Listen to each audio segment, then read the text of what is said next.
এই রাষ্ট্রদূতের নিকট থেকে $5 মিলিয়ন টাকা চাঁদা দাবি করবে এবং এই টাকা আত্মসাৎ করবে এবং এই টাকা আদায় করবে। সুপার ফ্রেশ ফর্টিফাইড সয়াবিন তেল, শুরু হোক হেলদি লাইফের জার্নি। আমি রাষ্ট্রপক্ষের আইনজীবী এই মামলায়, অ্যাডভোকেট হারুনুর রশিদ। এই মামলার নাম্বার হচ্ছে ধানমন্ডি 12/4/2025। এই মামলাটা হচ্ছে পেনাল কোডের 420, 385, 85 এবং 109। এই মামলার দুজন আসামি। আজকের আসামির নাম হচ্ছে, যিনি আজকে এই মামলায় বিজ্ঞ আদালতে হাজিরা যাওয়ার জন্য আসছে এবং একটা পিটিশন দাখিল করেছেন, মেঘনা আলম। এই মামলার অপর একজন আসামি সামির দেওয়ান। এই আসামিগণ একটি সংঘবদ্ধ প্রতারক চক্রের সদস্য।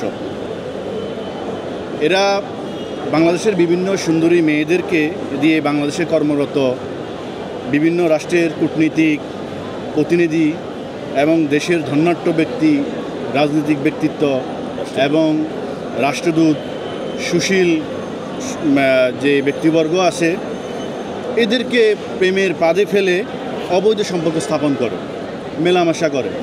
এই অবৈধ সম্পর্ক স্থাপনের মাধ্যমে সুকৌশলে বিভিন্নভাবে এদেরকে অবৈধ পন্থা অবলম্বন করে এদের কাছ থেকে মোটা অঙ্কের টাকা দাবি করে, চাঁদা দাবি করে, চাঁদা নেয়। এইভাবে বিভিন্ন সময়ে এরা এই অপরাধ সংগঠন করছে। এই মামলার যে মূল যে ভিকটিম, আমরা মামলার এজাহার পর্যালোচনা করে দেখতে পারছি একজন সৌদিয়ান রাষ্ট্রদূত। এই আসামি মেঘনা আলম 2020 সালে মিস বাংলাদেশ আর্ট খেতাবে ভূষিত হওয়ার পরে বিনোদন জগতে এবং সামাজিক যোগাযোগের মাধ্যমে পরিচিতি বাড়ে। এই পরিচিতিটাকে কাজে লাগিয়ে বাংলাদেশে কর্মরত একজন বিদেশি রাষ্ট্রদূত সৌদি রাষ্ট্রদূতের সাথে একটা সম্পর্ক স্থাপন করে।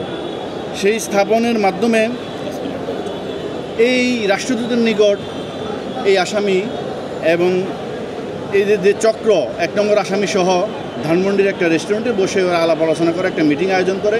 সেই মিটিংয়ে সিদ্ধান্ত হয় এই রাষ্ট্রদূতের নিকট থেকে $5 মিলিয়ন টাকা চাঁদা দাবি করবে এবং এই টাকা আত্মসাৎ করবে এবং এই টাকা আদায় করবে।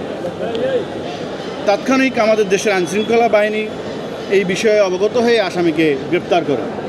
আসামিকে গ্রেপ্তার করাকালীন সময় আসামির নিকট থেকে একটা iPhone 16 Pro Max এবং একটা ম্যাকবুক ল্যাপটপ এবং একটা অপ্পো মোবাইল জব্দ করে।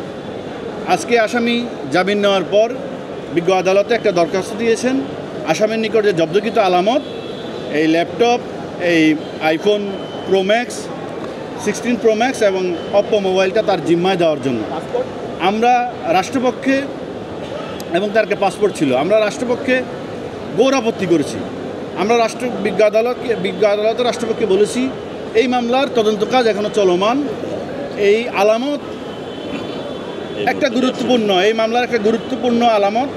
এবং এই যে ল্যাপটপ, এই মোবাইলে এই আসামি কার কার সাথে যোগাযোগ করছে, আরও কোনো ব্যবসায়ী, আরও কোনো রাষ্ট্রদূত, আরও কোনো রাজনৈতিক ব্যক্তিত্ব, আরও কোনো কবি সাহিত্যিক এবং সুশীল ব্যক্তিদের সাথে প্রতারণা করেছে কিনা, সেগুলো এই মোবাইল, এই ল্যাপটপগুলো যখন ফরেন্সিকে নিয়ে তদন্তকারী কর্মকর্তা পরীক্ষা নিরীক্ষা করবে, তখন এগুলো সব বের হয়ে আসবে। তদন্তের এই মুহূর্তে বিজ্ঞ আদালত যদি এই মোবাইল এবং জব্দকৃত আলামত এই আসামির নিকট জিম্মায় দিয়ে দেয়, তাহলে এই মামলার আলামত, গুরুত্বপূর্ণ আলামত নষ্ট হবে। বিজ্ঞ আদালত রাষ্ট্রপক্ষের বক্তব্য শুনছে এবং আজকের আসামির বক্তব্য শুনেছে, আসামিপক্ষের আইনজীবীর বক্তব্য শুনেছে।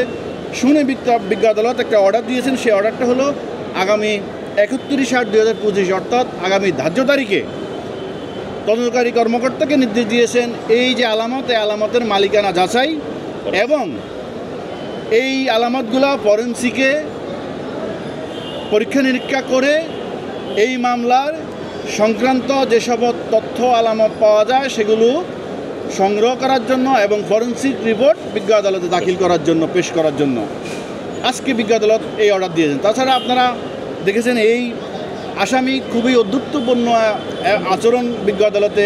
আজকে যখন আমরা রাষ্ট্রপক্ষে বক্তব্য দিয়েছি, গৌর বিরোধিতা করেছি, এই আসামি খুবই ঔদ্ধত্যপূর্ণ আচরণ করেছে বিজ্ঞ আদালতে রাষ্ট্রপক্ষের সাথে এবং অন্যান্য এজলাসে অন্যান্য আইনজীবীর সাথে খুবই মিসবিহেভ করেছে। এটা অত্যন্ত দুঃখজনক।